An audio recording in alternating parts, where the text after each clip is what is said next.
A dieta cetogênica é essa que a gente falou que para o cérebro, para a atividade do cérebro, pode ser muito legal.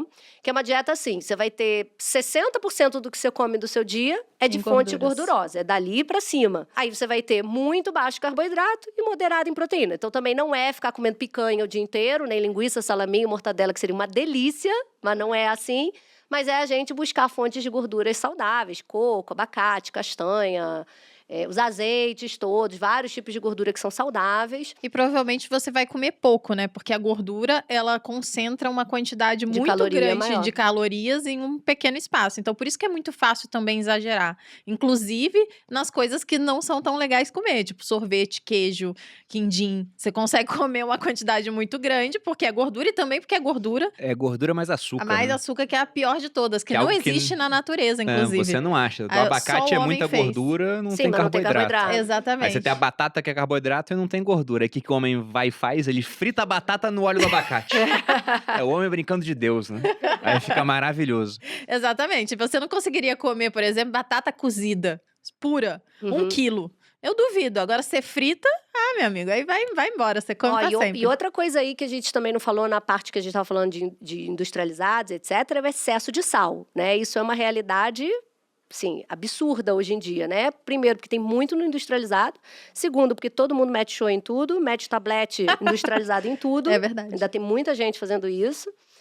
E aquele sal branco refinado também. Então, essa quantidade de sódio é uma coisa que é completamente diferente do que existia nessa alimentação ali do homem ancestral, onde o alimento, inclusive, tinha muito mais potássio, né? O sódio e o potássio, eles são componentes nutricionais que eles têm que estar em equilíbrio, num equilíbrio específico para o corpo funcionar direito.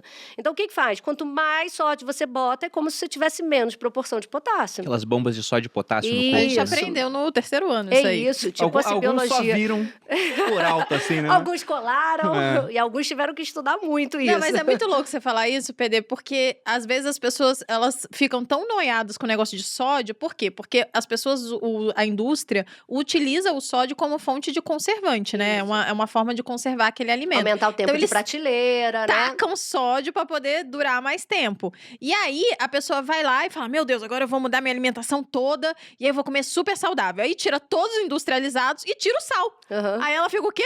Sem sal também, Aham. sem sódio. Então, não é tirar, tudo é um equilíbrio, obviamente. Então, no geral, na minha opinião, não sei se você concorda, mas se você não come quase nada de industrializado, você pode usar o sal de acordo com o seu paladar, que vai ser regulado. Claro. E assim, só que o excesso de sal que você coloca na comida, você deixa o teu corpo mais ácido. E quanto mais ácido, mais inflamado ele fica. Então, aí a gente entra naquela coisa. Só o jejum vai ajudar na inflamação? Não. Uma série de hábitos do dia a dia que você... E coisas pequenas. Cara, imagina você trocar, de repente, seu sal refinado, você tirar um tablete industrializado, botar um tempero mais natural, botar um sal... É tablete, quando ela fala, é tipo Sazon, É, né? esses Aquele quinó. negócio de Caldo quinó. quinó. Meu Deus do céu, vocês não estão usando mais Mas não isso. vamos eu tenho falar mal do certeza. quinoa não, Patrícia, porque eles patrocinam o sócio. Brincando. Gente, para! Brincadeira, não tem Gente, isso você não. sabe que uma vez eu... Mas imagina se fosse... Mas eles já tentaram lá no meu canal, você acredita? Sério? Mandaram. Eu vi hoje você em 2017 com cabelão Com fazendo cabelão. coisa. É, naquela época que ninguém queria patrocinar, porque eu só falava de comida de verdade, imagina, ninguém queria patrocinar. O Nesfit colocava banner no meu Teve um vídeo dela falando vídeo. mal de cereal E eu com metendo pau, propaganda falando, do não comam Nesfit Nesfit, vocês estão aparecendo. doidos? Olha, você sabe que uma vez eu também quase fiz um prejuízo grande, né? Com essa coisa de atender as atrizes e tudo, uma linda, maravilhosa, gostosona. Era patrocinada pela Nesfit, eu fui falar na imprensa que ela tinha intolerância a milho. Pronto. Nossa. Aí eu tomei uma chamadinha. Quase virou ex-nutricionista. Não, mas Não, pô, eu se a mulher só- tem intolerância ao milho, ela vai fazer a propaganda do Nesfit também? Essa pessoa escolheu muito mal. Mas ela não sabia que tinha. Ah, Eu que fui ela descobriu contigo. comigo, entendeu? Isso que, voltando aos assuntos aqui, né? Porque fica um papo muito gostoso e a gente acaba deixando coisas pela metade. Fala aí. Mas pontos onde eu acho que é interessante a gente voltar. A questão do sal, novamente, né? O sal era tão raro no passado que chegou a ser moeda. Uhum. Então não é pra abusar do sal, mas como você bem disse, Também não se tira precisa. industrializado, você tá tirando boa parte do sal que você consumia no dia. Só que tem um ponto, a gente falou de gordura, essa dieta cetogênica, por exemplo, e as pessoas hoje têm muito medo de gordura. E isso veio de lá de trás. Eu gosto muito dessa história. A gente Bruno gosta comenta mesmo. sempre que foi quando o presidente americano Eisenhower, mais ou menos na década de 50, ele infartou E aí todo mundo, nossa, ele infartou, o que que é um infarto? E teve um cara que apareceu com a solução. Um fisiologista chamado Ansel Keys. Ele falou, ó, ele infartou por conta da gordura. A Aham. hipótese dieta-coração. Aham. E ele mostrou um estudo, que era o estudo dos 6 ou 7 países, porque tinha o país de Gales no meio ali, então você encontra com os dois nomes na internet, os gráficos, onde ele mostrava um estudo de correlação, mostrando, ó, o Japão come pouca gordura e tem pouca doença cardíaca.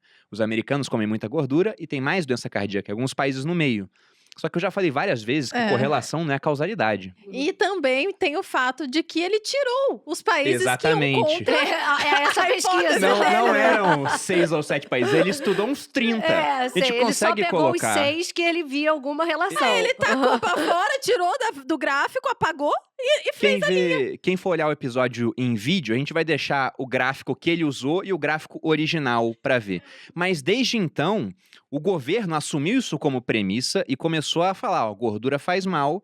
E aí a indústria alimentícia gostou muito disso, tirou gordura, meteu carboidrato Claro, e açúcar para aumentar a palatabilidade, porque a gordura tem esse papel também, né? Sim. Eu ia dizer que a nutrição não é um jogo de soma zero, né? Uhum. Então, Você tira alguma coisa, bota outra. se você tira alguma coisa, você tem que colocar outra. Se você tirou a gordura, vai ter que colocar carboidrato ou outra coisa. Se a proteína se mantém constante ali, vai ter que entrar carboidrato. É, claro. E aí a gente chega nesse ponto. Depois que fizeram isso, as doenças cardíacas não diminuíram, na verdade aumentaram muito, e entramos nesse ciclo de obesidade. A gente pode falar que a gente vive não só uma pandemia de Covid, como também uma pandemia de obesidade. Que, por sinal, também aumentou a pandemia do Covid, digamos assim, né? Não, isso é até meio bizarro, assim, pensar no ponto que o ser humano chegou. Porque se essa pandemia acontecesse no século XVI, as pessoas em casa fechadas, elas morreram de fome. Uhum. E hoje a consequência foi que a gente voltou a ter aumento de fome no Brasil, mas nas redes sociais, onde O as pessoas têm iFood um pouco bombou, mais de né? condição, elas engordaram. Era aquelas piadas no começo da pandemia, o pijama é traiçoeiro, né? Aham. Bote alguma roupa, bota a calça jeans pra ver Bote como é a que calça tá. jeans toda semana pra poder ver como é que tá.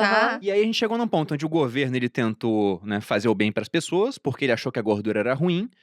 Não voltaram muito atrás até hoje, mas graças a redes sociais, informação descentralizada, agora as pessoas têm acesso à informação, elas veem que, olha, a gordura não é esse vilão que era. Mas muita gente tem medo da gordura. Era esse pavor aí da década de 80, né? Que bombou a venda de margarina, inclusive, né? Fala um Porque era pouco uma disso pra época gente. que a gente ouvia falar o quê? Que é melhor comer margarina do que Tem manteiga. até o serinho do coração, certas que margarinas, não é... né? Então, tinha aquela questão do óleo de soja, né? Que todo mundo achava que óleo de soja, óleo de girassol eram óleos saudáveis. Óleo de canola, nunca se vendeu tanto óleo de canola, gente. Óleo de canola era uma constante dentro de casa. Eu via na minha casa Sim. aquela quantidade de óleo. E não fazia fritura na minha casa, porque todo mundo sempre foi gordo, sempre fui gorda. Então, sempre tive... Sério, Pedro? Eu não sabia. E eu tinha um passado maligno.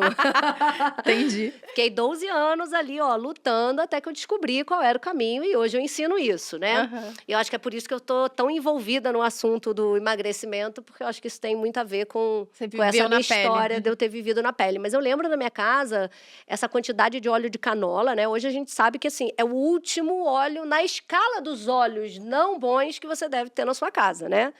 Então, isso aí não compra, Vale sabe? Tem que dizer ficar... quais são os bons pro pessoal. Pessoal, de vez em quando eu repito aqui, mas pra quem não sabe, o ideal seria os mais naturais. Então, manteiga, óleo de coco, azeite, Óleo de abacate, óleo que de não é tão comum, mas abacate. tem gente que tem acesso. Banha de porco Banha de entraria aí porco. também? É, a banha de porco, ela pode Foi entrar. de boa procedência. Mas o problema tem a procedência e tem a questão que a pessoa cria muita sensibilidade ao porco.